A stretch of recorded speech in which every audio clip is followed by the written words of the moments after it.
朋友们，大家好啊！今天是星期一，今天是4月20日啊，那么一大早呢，还是到这个海边啊来晒太阳，录个视频。这个上午啊，就一大早的这个海边呢，它这个水是我觉得最干净的啊，又很平静，那坐着也比较舒服。如果有点风的话啊，那感觉还是不错的。今天这个视频呢，就和大家闲聊一下啊，讲一讲2026年啊，就现在已经是4月份了，我对移民欧洲啊，还有移民西班牙的一些看法吧。因为正好呢，这两天其实问我的朋友啊，也有好几个，再加上呢，前天有一个网友啊，他之前是咨询过我那个移民的，但当时呢，我根据他的情况呢，我就不建议他立刻移民，我给了他几个，就是他的这个情况，我给了他几个原因啊。首先呢，就是你在西班牙，比如说啊，你像比如说我们原来是从上海来的，那么你在西班牙呢，你的生活开销啊，就是你比如说你在上海原来你要花，比如说1万块到2万块人民币一个月，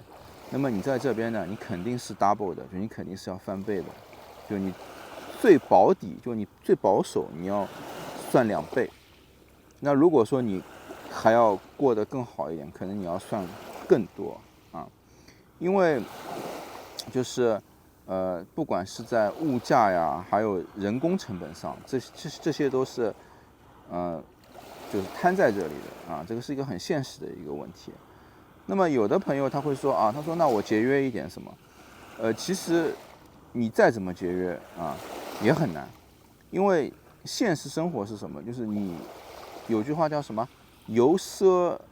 俭入奢易，对吧？就是你没钱的时候，到你变得有钱了，你过是很容易的。但是由奢入俭难，就你过惯了那个日子，然后再要你过得就是没那么好，你就难了啊。所以这个呢，是很多的，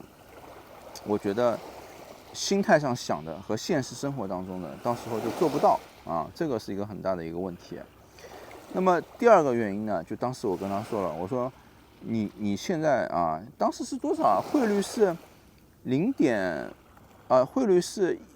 1欧元换8.3人民币吧，还是多少？我跟他说，我说这个汇率啊，到今年啊，肯定会有调整啊。那么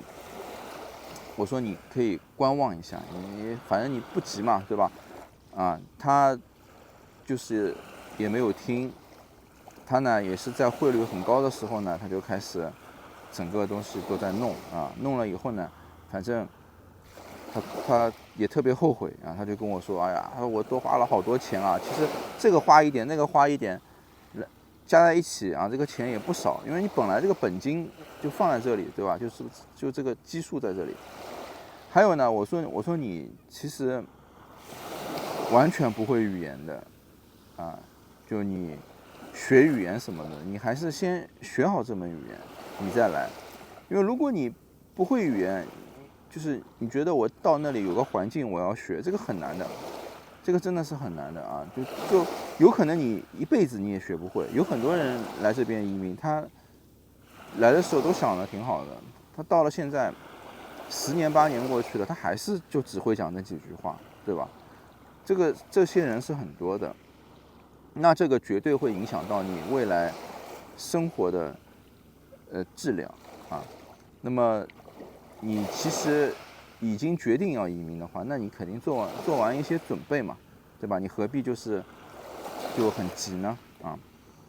那么再加上呢，他呢啊也看了我很多这个投资理财的视频啊，他就跟我说，他说我蛮好，当时听你的建议啊，就是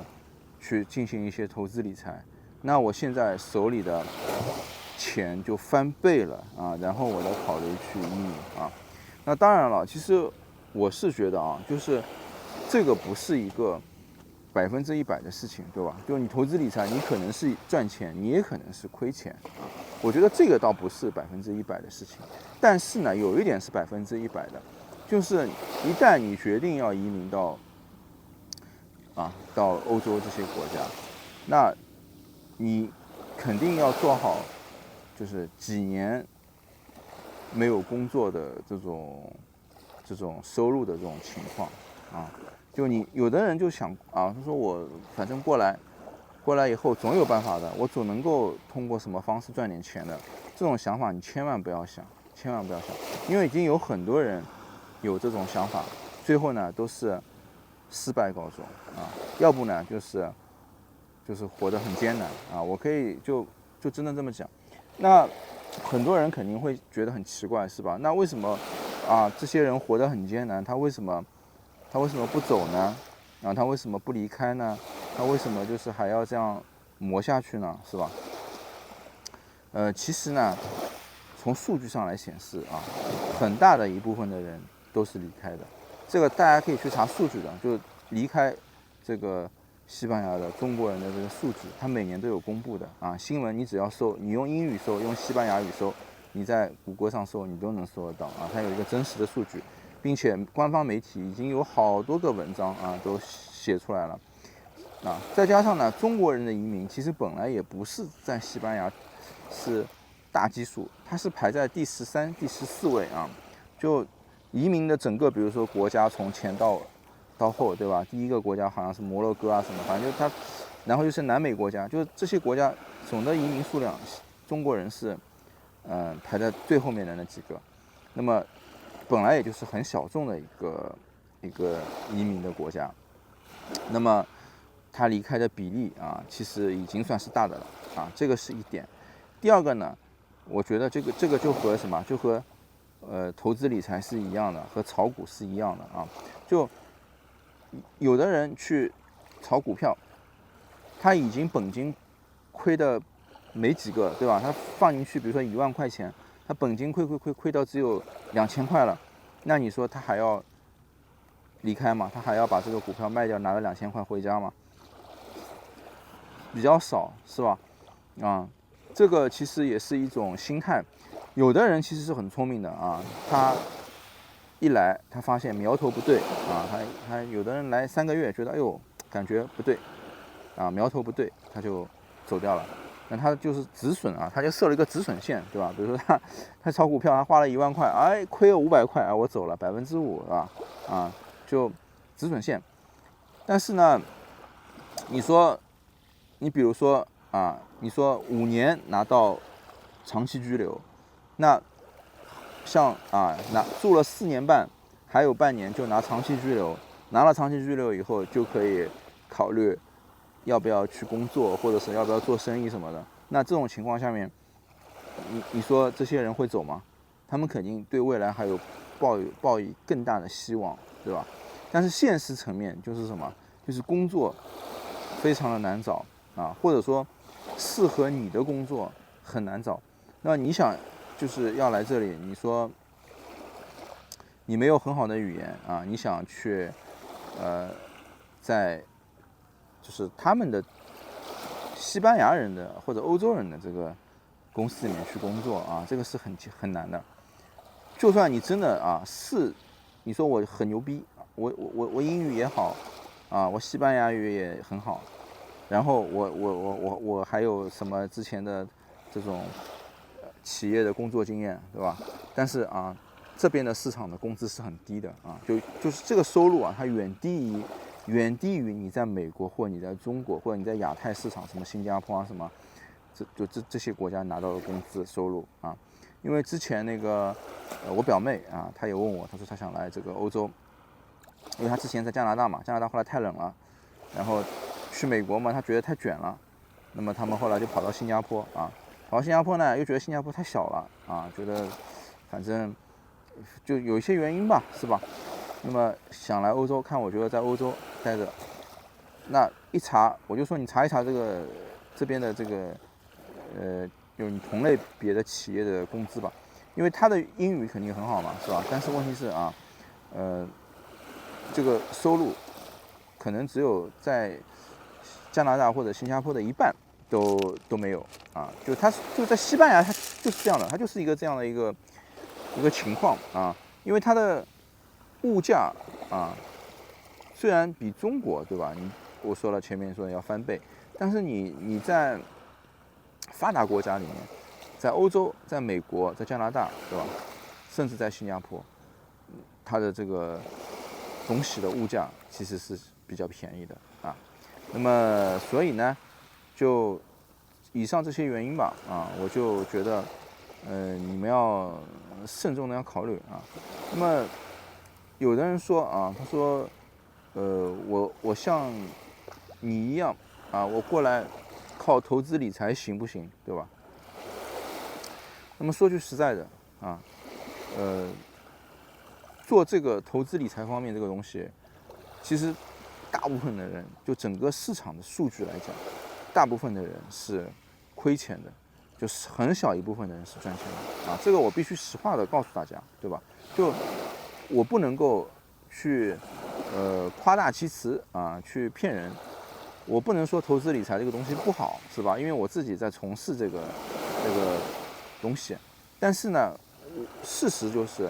大部分的人是亏钱的，这个是现实。那你能不能成为这个少部分的人呢？就你不能把说你人生的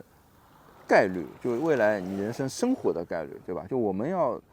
不管是移民也好，还是什么也好，我们要先活下去，是吧？你不能把这个概率去就是像赌博一样，你去博小的这个东西，是吧？啊，包括我自己做投资理财，我也是非常的谨慎啊，非常的小心。就是我说了啊，就是对于这个仓位管理啊、资金管理啊方面，我是很慎重的啊。所以我真的啊，我觉得在现在的这种情况下面，你要去移民啊，就真的要不就是你就是想过一种不一样的生活，你有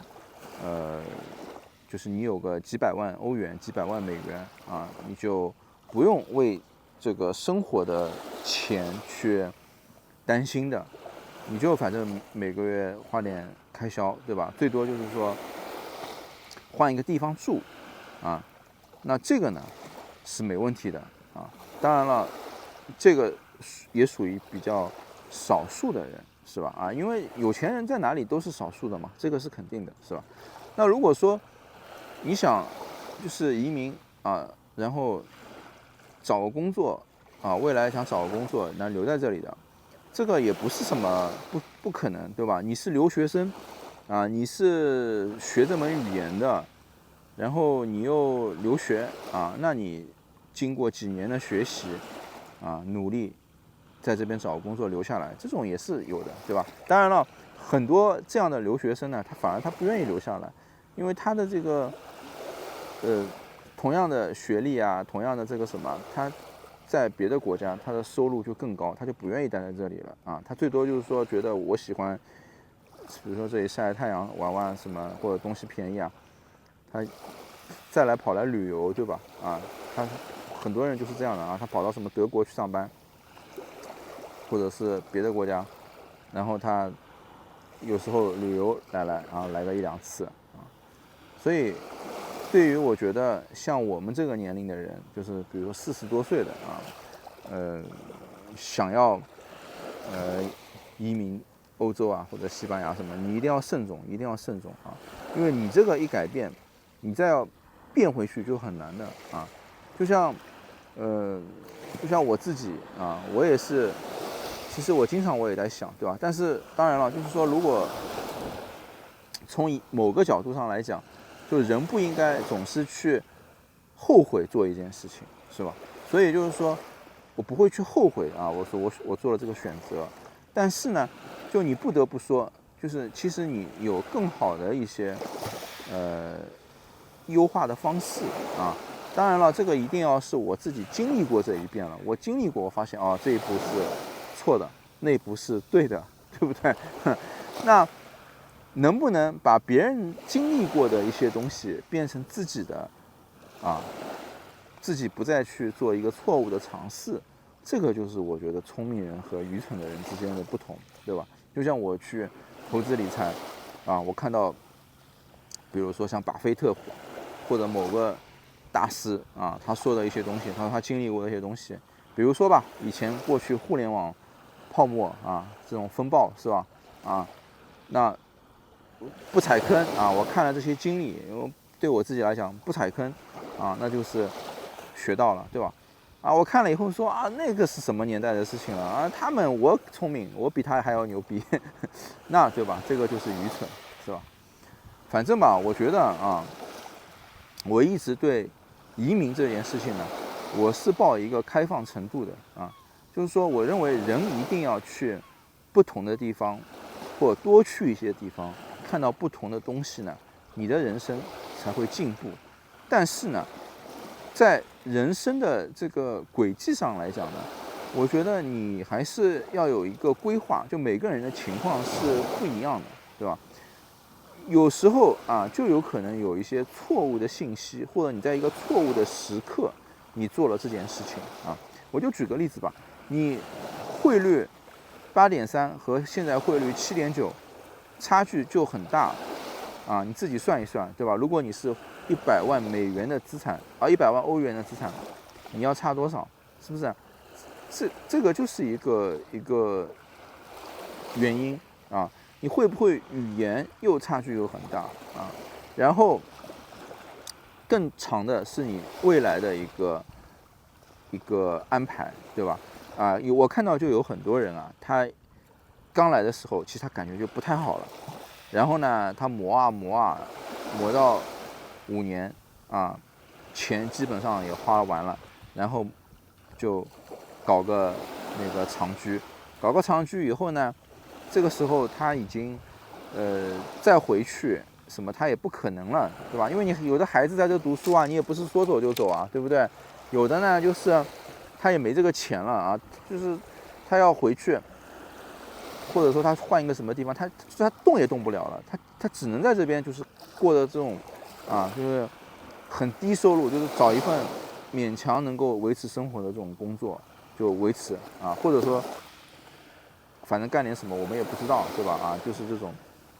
那么再待个几年啊，他又想算了，比如说社保我交也交了，对吧？我想办法后面混个退休养老的，拿个工资啊，那一生也就这样了，是吧？那这种啊，我说句实在的，你如果能够交满他的社保，然后你最后还能退休养老拿到他的这个养老金，我认为还可以啊。我也不觉得啊，因为大部分的人都是过平平淡淡的生活，是吧？我觉得这样已经是 OK 的啊。但是就怕你5年以后啊，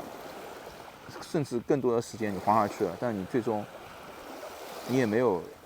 能够交到社保，没有能够拿到养老，然后你还是就糊里糊涂的这样过着，然后钱也花完了啊，这个是很可怕的一件事情啊，就你必须要想到的。我的意思告诉大家就是啊，就是如果你要移民，你要想到这些的。我说这个东西你都要想到啊，你不要觉得这个是危言耸听啊，是什么？就人的能力真的是有高下的啊，真的是有高下的。你不能看到很多人，他确实他赚到钱了，或者他成功了，他付出的努力什么，这些都背后的东西我们是看不到的，对吧？好吧，那么今天我就随便聊两句啊，就分享到这里。